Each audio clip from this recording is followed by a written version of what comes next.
Alimentação de animais nas áreas comuns do condomínio. Dr. Tiago, pode o condômino alimentar animais nas áreas comuns do condomínio? Sabe, Horácio, esse assunto ele é delicado, é um assunto polêmico. A gente pode imaginar aí o condomínio vertical, condomínio horizontal, a gente pode imaginar diversas situações. A gente tem casos, por exemplo, em condomínios de casas, em que o animal, por exemplo, ele sai à noite e fica uma situação muito delicada. Mas vamos falar do tradicional, do que a gente tem aí nas principais metrópoles, que são o quê? Condomínios de edifícios, animais que às vezes estão na rua, às vezes entram no perímetro do condomínio, e os condôminos começam ali a fazer uma alimentação.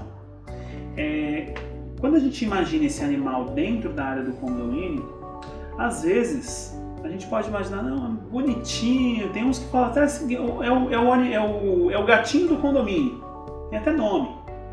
Só que a gente tem que tomar um certo cuidado. Às vezes esse animal ele traz muitos prejuízos para o condomínio.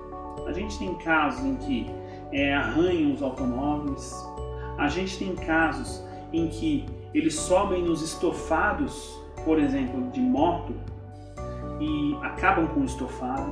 A gente tem casos de animais que trazem problema no dia a dia do condomínio. Vão na área de parquinho, fazem ali as suas necessidades, o que prejudica a criança. E aí sempre se levanta essa questão, mas o condômino ele pode, entre aspas, criar o animalzinho praticamente que na área comum do condomínio? Não, não pode. Eu posso imaginar que eu tenha que coibir esse condômino? Sim, não tem dúvida disso. Se o condômino quiser ter um pet, ele tem que ter o pet dentro do apartamento dele.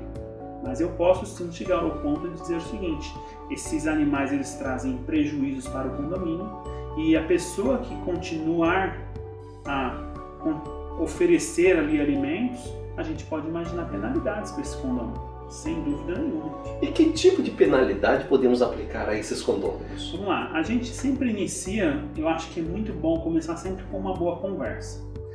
Como muitas das vezes a gente não consegue identificar, é meio que uma política pública. Começa lá colocando avisos nos murais.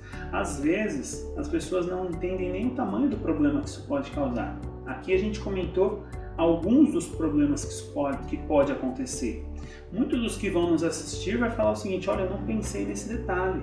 Eu não pensei, por exemplo, no estofado da moto, que o animal vai lá, e gato é comum, ele acaba afiando a unha em todo lugar. Ele risca o carro. Então, nós precisamos imaginar que, se feito desse formato e o condomínio não está de acordo com isso, a gente tem que começar a ir com uma política pública. A gente pode chamar o condomínio a uma conversa, isso é muito importante, para depois a gente trabalhar uma questão relacionada a uma advertência, identificado quem é essa pessoa, ou na reincidência até trabalhar uma multa a esse condômino. Porque a gente pensa assim, mas qual que é a maldade de eu fazer isso? Primeiro, que vai acarretar todos esses prejuízos. Segundo, que o condômino que ele ajuda, ou melhor, se o condômino que ele alimenta esse animal, ele está contribuindo, perturbando o sossego dos demais condôminos, ou perturbando até a saúde. De repente esse animal está doente dentro do condomínio e ele anda lá no parquinho, todos os brinquedos, que daqui a pouquinho as crianças vão lá e vão encostar o rosto, encostar a mão. Então o animal pode fazer xixi em cima de um brinquedo. Então tem que tomar muito cuidado e sim, cabe essas penalidades a esse condômino. Dr. Tiago, e o que fazer para afastar o animal? Eu acho que nos dias atuais é muito importante que a gente venha a ter aí um sentimento de tentar sempre ajudar. Antigamente a gente observava atrocidades em relação a isso, o que jamais pode acontecer. Mas hoje existem, por exemplo, ONGs relacionadas a todo tipo de animal que a gente imaginar.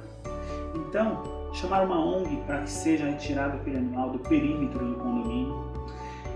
Se nós não conseguirmos por esse caminho, às vezes parar de alimentar o animal dentro do perímetro do condomínio já vai fazer com que naturalmente esse animal não continue naquele perímetro, porque ali ele encontra certamente o alimento também. Além disso, nós podemos imaginar, por exemplo, em condomínios em que seja possível e viável financeiramente, fazer um gradeado sobre o perímetro. Temos condomínios, por exemplo, que eles são divididos entre diversas muretas, ou seja, você consegue olhar dentro do condomínio. Ou às vezes um condomínio que existe um muro, mas existe lá uma parte de baixo que de repente o que falta é colocar ali uma cerca, um gradil. Então tudo que a gente imaginar que a gente pode fazer com que o animal não entre, usando aí as diversas ideias, a gente pode fazer. O que a gente não pode é agredir o animal, até porque hoje as leis estão pesadas. Ah, mas eu fui lá e machuquei o animal. Não, esse não é o caminho. O caminho são esses aí que a gente comentou, e fica a dica aqui para que a gente tenha um certo cuidado com isso. O melhor caminho é trabalharmos com ONGs. As ONGs dos dias atuais, elas vão até o condomínio, elas recolhem o animal, dão um tratamento, e mais do que isso, eles preparam aquele animal até para que venha a ser adotado aí por uma família que necessita no dia seguinte, nos momentos seguintes, na verdade. Dr. Thiago, obrigado e até a próxima. Eu que agradeço, meu amigo. Um grande abraço.